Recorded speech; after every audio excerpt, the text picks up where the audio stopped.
enriching session with Mira Asset investment managers. I am Karandeep Manhas, part of the ETF sales team, and with me today is Mr. Siddharth Srivastava, who's the ETF product head at Mira Asset. Today we are going to talk about how you can power your portfolio with passive investments. As you know, passive investment strategy is playing a crucial role in the overall investment strategy of our clients. And the focus on market return, which is beta, is increasing by the day. We are going to talk about ETFs, which stand for exchange traded funds. But before that, we need to understand how is it different from existing products. This product fundamentally does not involve any biases towards any certain stocks, any style of investment, as it is a product which follows the passive strategy of investment. And let me explain what is passive strategy of investment. Passive strategy involves investment based on market indexes, which are normally designed to reflect the performance of a certain segment of the market.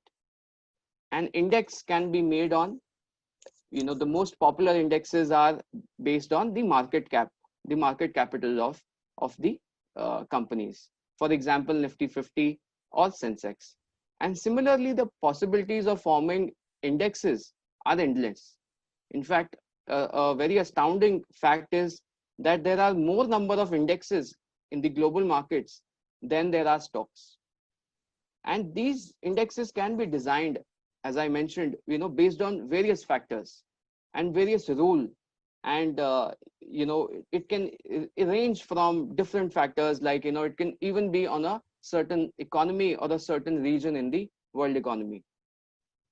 So ETFs, they are similar to stocks because in terms of their tradability, also they have a portfolio, just like a mutual fund. And ETFs are basically designed to replicate the performance of an index. So which means that if you invest into a Nifty 50 ETF, the portfolio and performance of your ETF would exactly be similar to the Nifty 50 index. So ultimately, the passive strategy, what it allows you to do is makes your investment decision simple, but also makes it free of any sort of biases. So to clear some of the further doubts and further questions, as I mentioned, I'm joined with Mr. Siddharth Srivastava, and I'm going to ask him a few questions. And I'm going to start, Siddharth, by asking you, with the current, if you can throw some light on the current landscape of the passive investments. How does the current passive industry look like globally and locally? And actually, what can we learn from the global market trends? So, Karan, first of all, thank you for having me here. So, talking about the ETF industry, ETF is comparatively a very new product if we are talking about investment markets. First ETF was launched in 1990 in Canada. In US, it was launched again in early 90 on S&P 500 index. In just 30 years, it has grown to $6.3 trillion, which is twice the size of India's GDP, and that is how big the market is now. There are almost 7,900 ETF listed globally. And just to see the kind of momentum which is there in the ETF market, out of 6.3 trillion, 5 trillion was almost added in last one decade. In fact, last year in US, the total AUM of equity-based passive products overtook the total AUM of equity-based mutual funds. And that has been the kind of tremendous traction which ETF itself is seeing globally, especially in US. And in terms of adoption, it is the most adopted trend, if I can say, in last 20, 30 years globally. In India, it is catching up now. The market right now is 2.1 lakh crores. It has grown again tremendously in last 3 years by a CAGR of 53%. And I think now the India will catch up to the entire uh, entire ETF tsunami, if I can call it, and I think we'll start to see more and more traction, not only in the institutional segment but in the retail segment also. Right. So, as you rightly mentioned, the industry is growing exponentially. But what do you think are some of the reasons behind this increasing popularity of the product, the passive product, and especially recently? What are some of the reasons behind the increasing popularity of the passive products? So I think one of the main reason why passive products becomes popular, right, is when the alpha starts to shrink in any market. Typically, everyone is running after generating excess returns. And if we go back 30 years again to US, people saw that as the market becomes more and more efficient, it becomes very difficult for a fund manager to outperform the benchmark or the market on a consistent basis. And investing in that market itself, in that market segment itself, makes more and more sense. Also, when once you are investing in a simple plain vanilla index or a market index, the cost is very low because you don't need an investment team, don't need any other external research to basically go overweight a sector or underweight a sector or overweight a stock or underweight a stock. So the cost itself of any passive product is lower typically than a mutual fund. It is all, and similar thing is now happening in India, right? As especially as the large cap space becomes more and more efficient, what we are seeing that in India also, large cap fund managers are finding increasingly difficult to outperform the Nifty 50 index or a Sensex index. So hence the conversation has shifted from, let's say, investing only in mutual funds to also, let's say, exploring passive products like Nifty 50 ETF, where you basically in that ETF, as you mentioned in the start of this session, that in a Nifty 50 ETF, invest in the underlying 50 stocks and aims to give you returns which are equivalent to the return of Nifty 50 index. So people have started to take like they are getting aware of this particular product. Also, unlike mutual funds where typically regular plans are anywhere in the north of 200 basis point in terms of TER, the average cost of Nifty 50 ETF in India is 8 basis point. So there's a cost differential also. So I'm like, as the alpha shrinks, people want to take exposure in a simple passive products because here you are getting a market lane return at a very low cost. And just to quote you, for example, in last 3 years, based on June ending data, almost 80% plus mutual funds underperform the Nifty 50 index, right? So Right. the question which right now investors are asking, that why do I need to basically pay that much TER, or how do I choose the right fund manager? And instead of doing that, why shouldn't I just invest in a Nifty 50 ETF and get market linked return at a very low cost? And once that conversation sets in, popularity of ETF grows. It happened in US and it is now happening in India. Right, right. I completely agree with you. I think those are some of the broader trends which have shown, have we have seen in the developed markets, and are also showing in the developing markets, and in an economy like India also now. But coming to actually from a client's point of view, what do you think? I mean, those are trends which we are seeing ultimately across the market. But from a client's point of view, how do you think clients can use ETFs or passive products to best of their advantage, basically?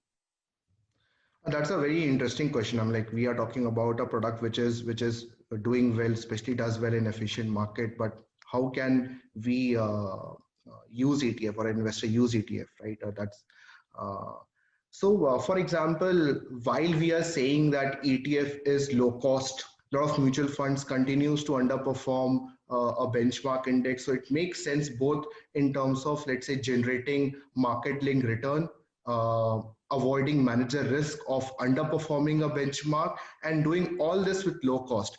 But apart from all these things, other advantages are basically that you can invest in ETF at intraday net asset value. So basically, unlike mutual funds or index funds where you only transact in this scheme at the day end NAV, in ETFs you can buy at the intraday levels. So for example, if market opens and it goes down by 5%, let's say by 12 o'clock, at 12 o'clock you'll be able to purchase the ETF unit at a 5% lower value compared to a previous day NAV. So basically, investor can also take advantage of intraday market movement and enter and exit the market at the desired level instead of waiting at the day end and then basically getting to know at what NAV he was able to get into a fund or exit the fund. A couple of more things which are being used globally also, and now it has started to happen in India also, is you can basically make a core portfolio and a satellite portfolio in a very good way using ETFs. So, for example, using Nifty 50 or a Sensex ETF, you can take exposure in a large cap space, right? And basically, your this exposure will be at a very low cost. But Right. second, if you have, let's say, if you see a tactical opportunity in any sector, let's say banking sector in terms of price is down and you see that banking sector may do well in the markets, then you can take that tactical exposure using a banking ETF. So your core can form part of by let's say a Nifty 50 or a Sensex ETF, or you can take tactical calls using bank ETF or a Next 50 ETF or let's say an IT ETF. So core and satellite approach is one thing, and obviously again it can be for a long term investment. Let's say you invest in Nifty 50 and just wait it out, like for example now EPFO provident fund bodies also investing in Nifty 50 and Sensex for a long term basis. But again, a lot of people invest in ETF to take for a very short term, depending on the levels of the market. So if let's say market is down to 10,500, you can enter at that level. And if you believe that I should exit at 11,000, you can sell ETF. So again, both short term opportunities or a long term strategic allocation, both can be done by ETF. Lastly, I think ETFs are also used, especially by institutional clients and also some retail clients, just to use it in an intermediate basis, let's say to reduce the crash drag, to manage the liquidity, to do the portfolio rebalancing, or when they are, let's say, not very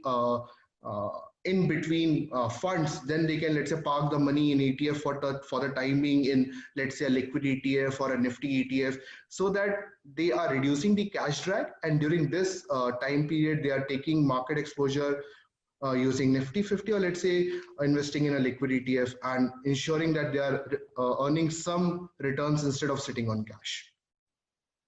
Right.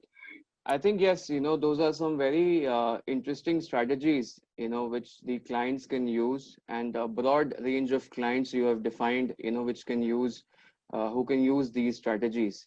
But I'm sure, if we are talking about the merits of this product and how these strategies can be used, I think we should also talk about what are some of the factors which I think the clients should keep in mind while they are choosing, an ETF or a passive product.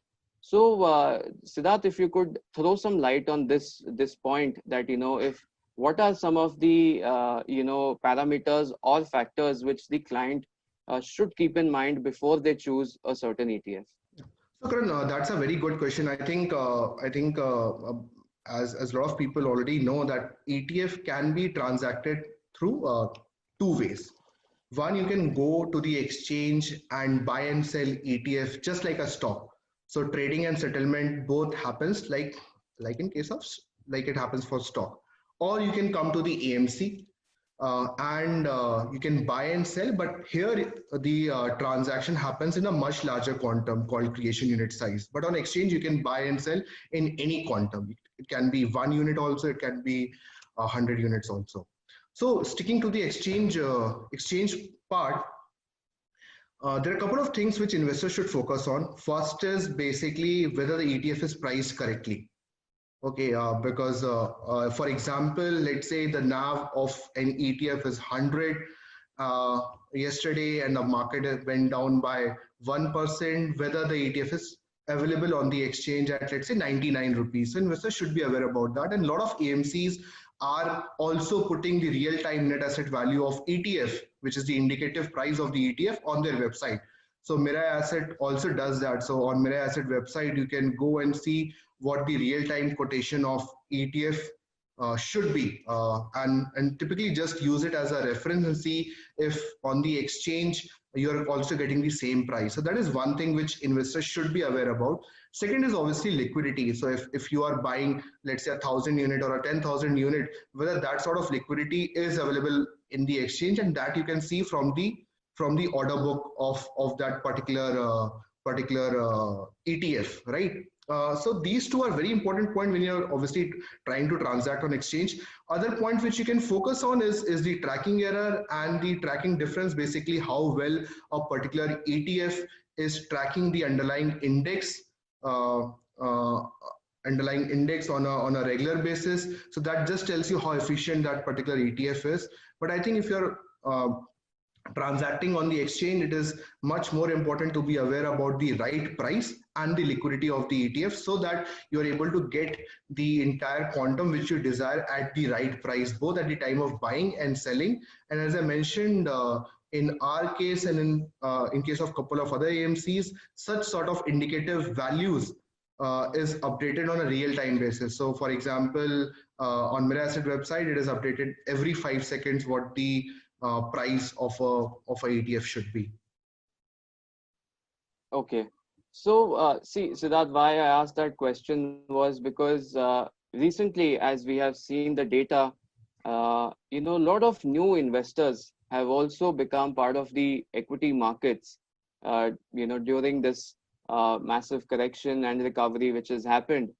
So, this is a common question I feel that investors would have in their mind, that if, let's say, a client is not very well versed with the equity markets, or maybe there's a situation where a client does not have a demat account, can they still make use of the passive investments or passive product?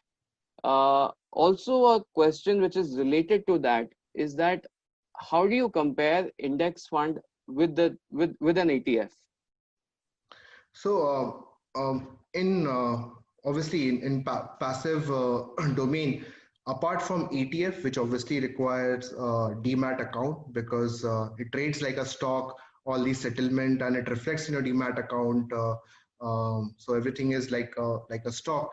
If you don't have a demat account, or let's say if you don't want to trade through exchange, so there are two ways in which you can, let's say, take passive exposure. Typically, one way is index funds, and these are also very popular globally, that you invest in index fund, which again invest in the underlying index just like ETF does. But before going to the other medium through which you can take passive exposure, since you have asked about difference between ETF and index fund, I'll address that first. So ETF, as I mentioned, since it trades like stock on the stock exchange, you can buy and sell at intraday levels, right? Index fund doesn't have that option. Index funds are like just any other mutual funds. You can only buy and sell based on the day close NAV which the AMC declares. So the opportunity of maybe using intraday volatility, entering at the levels and exiting at the levels which the investor desires, is there for ETF, is not there for index funds.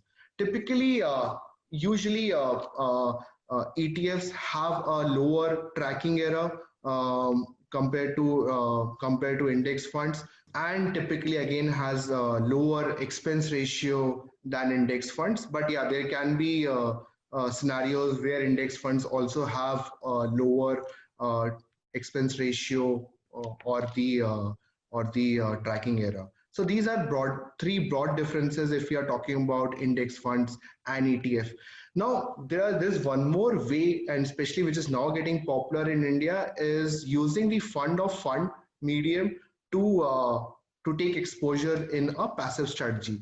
So for example, there is another fund of fund which invests in the ETF. Okay, and thus you get the exposure, a passive exposure of through ETF, but then you can buy and sell fund of fund using your normal mutual fund route, right? And you don't have to go through a demat account or go through broker to buy ETF. So along the same line, we are also planning to launch a fund of fund which will invest in large and mid cap ETFs, and thus provide convenience to the investor of taking that passive exposure which ETF is providing, taking benefit of all the advantages which ETF seeks to provide, but will provide that through fund of fund route, so that investors who do not have demat account, or who do not, let's say, are aware how to trade in ETF through broking platforms, can still take that exposure using our fund of fund which we are planning to launch. Okay.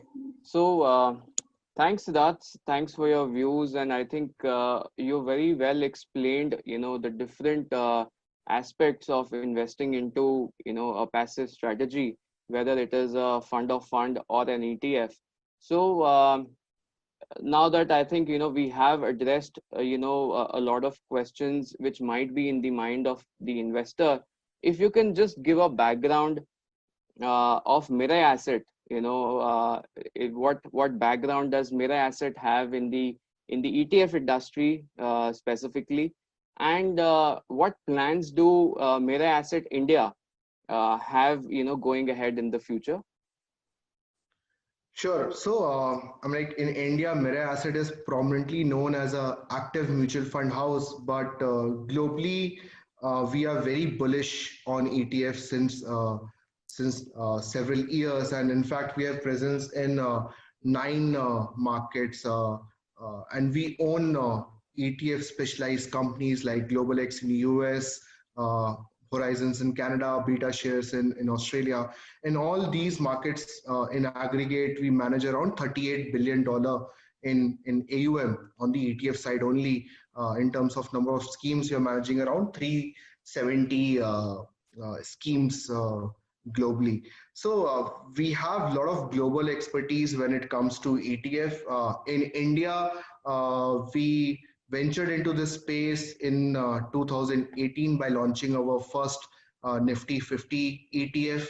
And earlier this year, we launched our Nifty Next 50 ETF. So these are two offerings which we have in our AMC as of now on the ETF side. Going ahead, again, as in global space, we are very bullish on this market in India also. And in terms of pipeline on what we are planning to do, as I mentioned, we'll be launching. We are in fact planning to launch a fund of fund which will invest in just large and mid cap ETFs, so that investors who do not have demat account, or who are still not very well versed on how to trade in ETFs, can take that exposure through a fund of fund route. Also, we are planning to launch a very innovative offering on sustainable investing, which will be ESG based ETF, which will be the first of its kind ETF in India. And post that, we'll be also bringing very interesting offerings on the passive side in India. I think there'll be a lot of good products from our stable in near future. All right. I think the investors, the markets, I think everybody will look forward to that.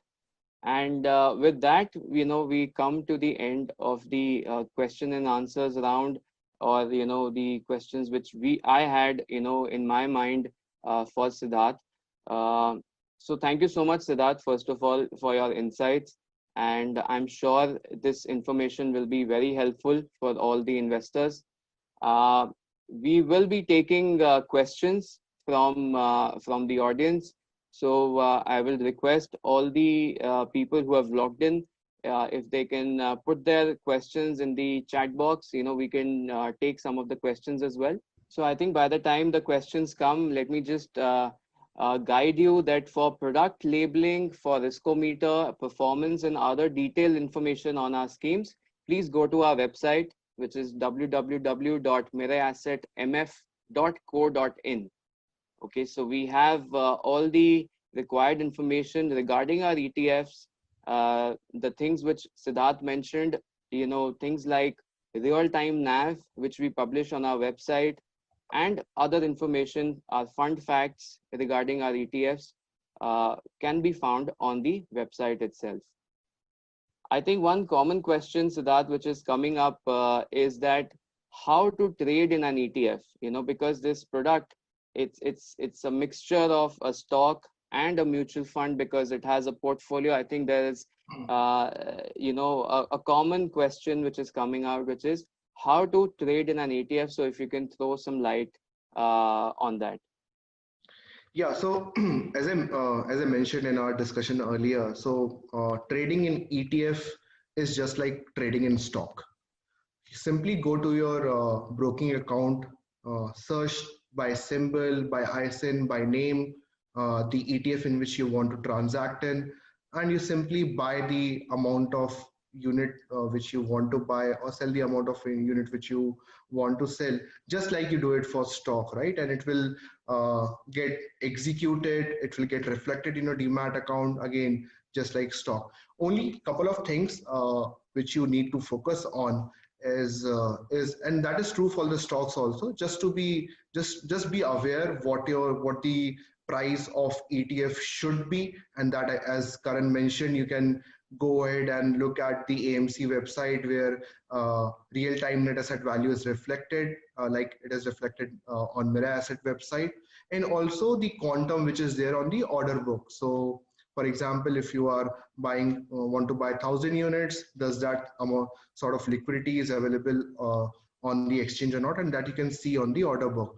I think one very right way to do this is just to put in a limit order instead of using a market order. I think limit order is one of the advisable things when you're transacting in an ETF. So if you believe that 99 is the right price of an ETF based on the real-time net asset value, you can put 99 as a limit order, and then you can execute your transaction, just to be sure that the order doesn't get executed at a price which is different to the price in which you wanted to execute the trade. Rest everything gets handled, get taken care like it does for stock. So it will reflect as a demat holding in your demat account, and then you settlement happens like a stock. And during the sell time also, that it will get removed, debited from a demat account, and again the settlement will happen just like stock. And also just one more thing that, and I think I'll reiterate, just I think a limit order is something which investors should use more instead of market order to get the trade executed at the right price. Okay. So I hope that answers the question of our audience. And I think one more question, which is again, I can see that more investors are asking this, or more audience is asking that question, is that basically it is perceived or it is looked at as one of the challenges which the ETF industry, as I think as a whole, faces, is the liquidity.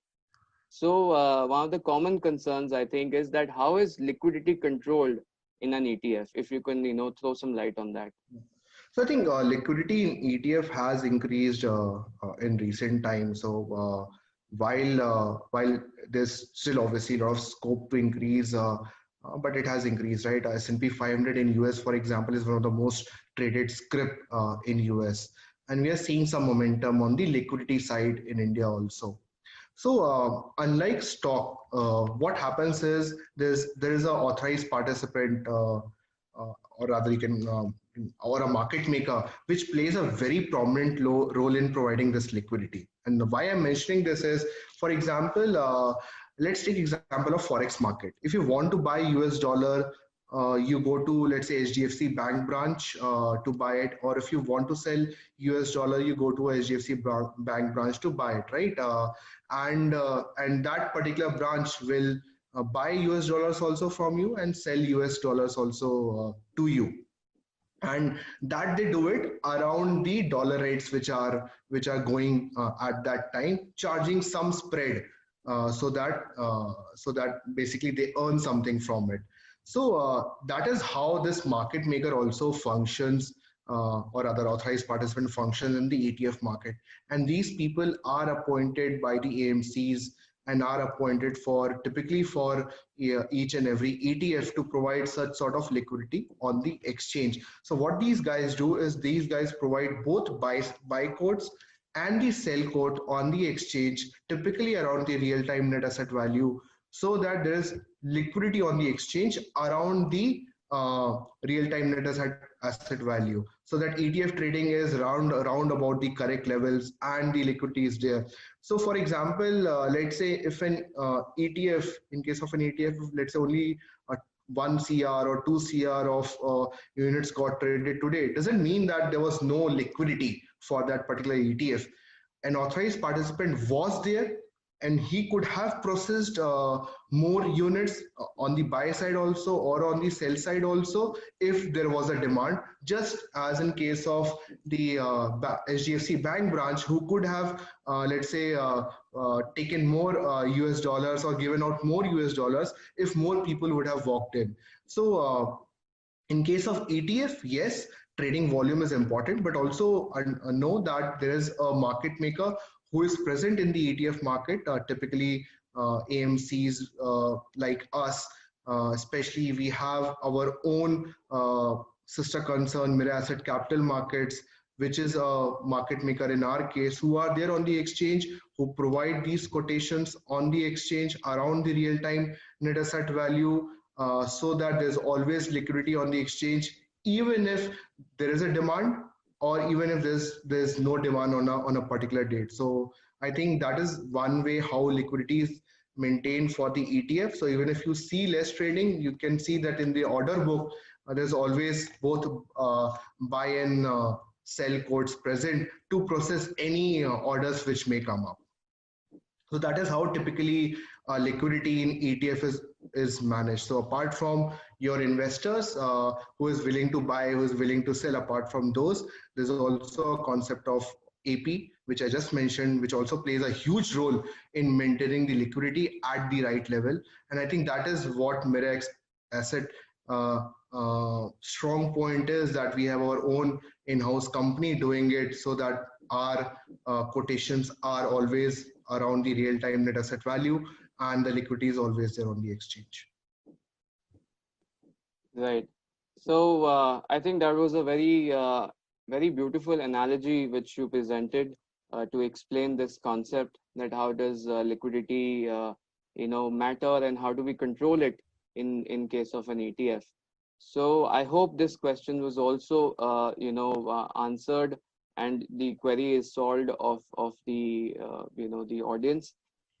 I think one last question which we can take, and which is again a common question, is that how low cost is ETF? So obviously this is a very attractive feature about this product, and I don't think there is any other product which has such a costing, and investors are getting more and more prudent about how much is the cost. So can you throw some light that how low cost is actually ETF? Yeah, so for example, our Nifty 50 ETF is at just 7 basis point, 0.07%. Our Nifty Next 50 ETF is at just 14 basis point, 0.14%. And that is typically how low the cost of especially plain vanilla ETFs are, right? Compared to mutual funds, which are much higher. So I'm like, just to add on to that question, I think using the ETF, you can decrease the overall cost of your portfolio, right? just take, let's say, a core exposure or a large cap exposure using a Nifty 50 ETF or a Sensex ETF, you can reduce the overall TER cost of your portfolio, because the expense ratio of ETFs is so low. Also, one very important point, Karan, is that ETFs does not have exit load, uh, unlike a lot of mutual fund schemes. So you can invest today and exit after 5 days if you are happy with the returns, or if your desired market levels are there, and there's no exit load. So I think that also helps in lowering the cost uh, of your investment if you are, let's say, churning your portfolio on a regular basis. So both the TER is on the lower side, as I mentioned, and again, with no exit load, it also reduces the overall cost if you are, let's say, frequently churning your portfolio. Right. So I think we have sort of covered most of the queries, both from our audience and from the product perspective also. I hope this session was insightful and enriching for our audience, and it will help them to power their portfolio with the passive investments, which is the aim of this session. So I once again thank Siddharth for joining and explaining all the points and the questions in the minds of the investor relating to the passive investments. And I hope, and I thank all our audience also to join us today and listen to us very patiently. And I hope that the insights which have come out from today's session will be helpful to you. So with that, I thank you all once again for joining, and I hope that you are all safe, and hope to have such enriching sessions going forward as well. Thank you all. Mutual fund investments are subject to market risks. Read all scheme related documents carefully.